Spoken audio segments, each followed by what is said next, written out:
Welcome back sa aking YouTube channel, Jeremy's TV Manila. Like, share, and subscribe din. Wala na pong bayad to, libre lang.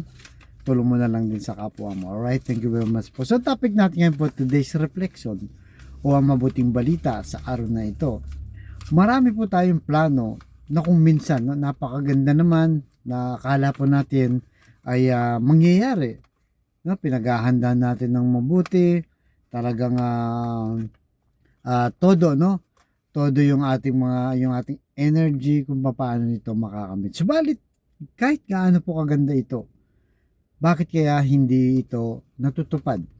O kumbaga nagiging failure pa minsan, meron din namang natutupad pero karamihan po bakit hindi natutupad.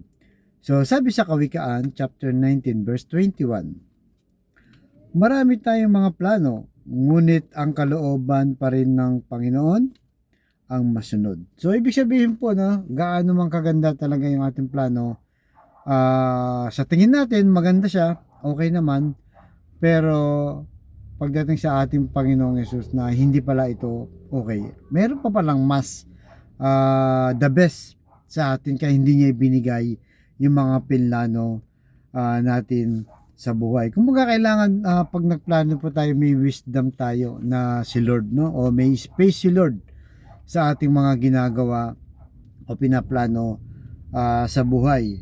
At ang pinaka-the best nito, kailangan siyempre magtitiwala tayo sa Kanya. Hindi yung sariling diskarte lang natin. Kung minsan kasi hindi po natin sinasama si Lord sa ating mga plano, kaya kung minsan ay sumasablay po, Kumbaga ano man ang gawin natin in the future, si Lord pa rin po ang masusunod. Para lang tayo nga nagdadrive, di ba? Bibihis ka, magre-ready ka, di ba? Tapos aalis ka na, sasakay ka na sa kotse.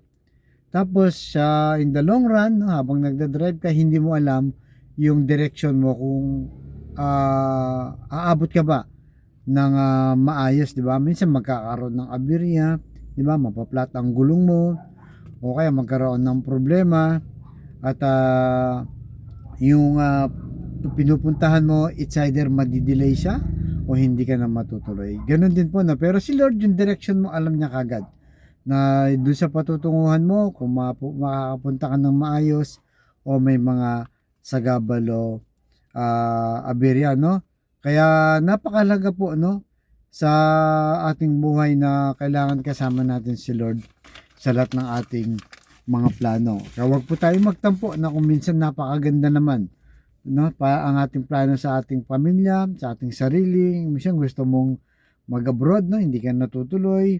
Gusto mo lang naman magkaroon ng magandang trabaho, magandang sweldo para sa pamilya, hindi ka natutuloy. O yung iba naman, natutuloy na mag-abroad, pero pagdating doon sa abroad, hindi rin naman maganda yung kanilang napuntahan at babalik sila. Meron din namang talagang nakapunta, na sa kanilang plano at natupad. So ibig sabihin, para sa iyo talaga yun. Nagsikap ka, kumilos ka, nagtiyaga ka, binigay ni Lord. May time din naman na ginusto mo, nagsikap ka rin, hindi binigay, hindi yun ang the best para sa iyo. Kaya wag po tayong magtampo. Maraming bagay ng hindi po natin kayang kontrolin. Tanging ang Diyos lang. Basta importante niya, magtiwala tayo sa Diyos, ipagdasal natin na sana yung mga magagandang plano natin ay matuloy, sa kanyang biyaya at sa kanyang kagustuhan. Dahil wala na pong makakapigil sa Diyos kung ibibigay niya o hindi.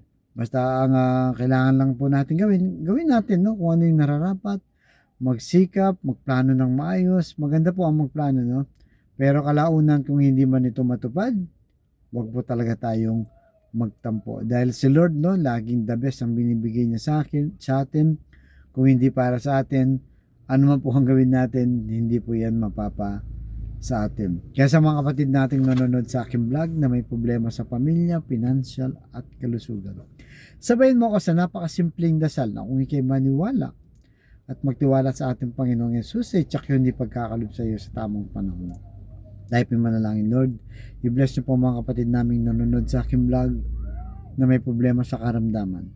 Hipuin niyo po ang iyong mapagpagaling na kamay. Haplusin niyo po, tanggalin ng kanilang karamdaman. Alam naman po namin na walang imposible sa iyo kung iyong loloobin. Ganon din po sa pamilyang nagkakagulo o hindi nagkakaunawaan. Hipuin niyo po ang kanilang puso na maging mapagkumbaba, mapagpatawad at higit sa lahat ay mapagmahal sa bawat miyembro ng pamilya. At ganoon din po sa financial load na kailangan po namin lahat, lalo na po yung mga kapatid naming walang-wala talaga. Na ultimong pambili lang ng 1 kilo lang ng bigas, ulam o mga pambaon sa mga bata ay iniisip pa kung saan nila kukunin. Yakapin niyo po na mahigpit.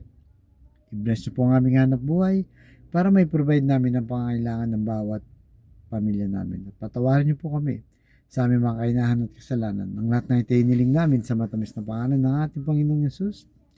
Amen and amen. To God all be the glory. Sa ngalan ng Ama, ng Anak ng Diyos, sa Espiritu Santo. Amen. Thank you very much for God first.